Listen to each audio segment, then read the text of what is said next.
So, eto na nga guys. Grabe. Actually, kanina ko pa to gustong gawa ng reaction video. Pero, marami tayong ginagawa guys.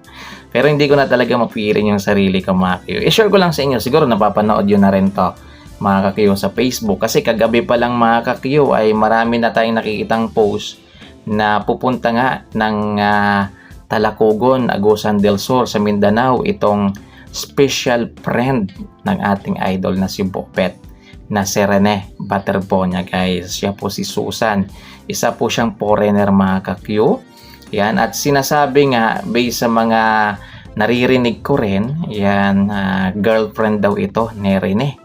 Yan, special friend ni Rene Baterbonia guys. Tingnan nyo naman. So sa live nga ng tita ni Rene na si Ma'am Meraya Baterbonia mga kakyo, ay pinakita po niya na nandoon po ngayon sa Talacogon, Agusan del Sur sa bahay mismo na bago nila Rene. Itong si Susan guys. Grabe no?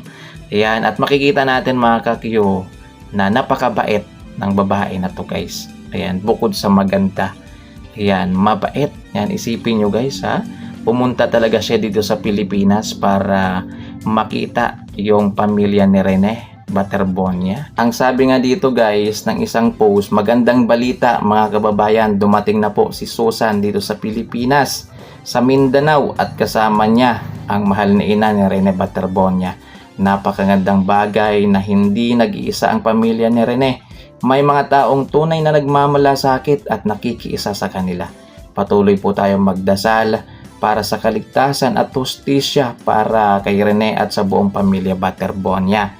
Amen. So, totoo naman guys, napakagandang bagay talaga to para po sa pamilya ni Rene. Kumbaga parang nagiging moral support nila mga kakiyo kasi alam nila na hindi lang sila yung nakikipaglaban sa mga panahong ito mga kakiyo, dahil ito may mga tao talagang tunay at handang magmalasakit para po sa pamilya ni Rene at pagsigaw ng hustisya para po sa pagkamatay ni Rene Baterbonia. Nakakatuwa naman guys. Ayan, kung buhay pa sana si Rene ay masaya talaga sana guys. Ayan, syempre alam natin na meron siyang special friend, girlfriend na alam natin, nakitang-kita niya naman na napakabait. Mahiyain po siya guys, makikita po natin medyo mahiyain po siya. Yan, shy type po siya guys. Yan, maganda. Yan, matangkad. So bagay na bagay talaga sila ni Rene, no? Tingnan nyo naman, no? Tingnan nyo naman yung ngiti na guys, para siyang para siyang artista. Ang ganda. Ayan, bagay talaga sila ni Rene Baterbonia. So tune in lang kayo mga kakiyo sa iba pa nating mga update. Hindi ko pa alam guys kung ano yung next nilang gagawin kasi habang pinapanood nyo yung video na to, nandun pa sila sa bahay ngayon ni Rene Baterbonia. Ayan, sa kanilang bagong bahay, doon malapit sa may sementeryo kung saan nakalibing si Rene Baterbonia. Siguro yung next nilang gagawin guys, pupunta sila sa puntod ni Rene. So abang-abang na lang kayo guys sa mga update natin.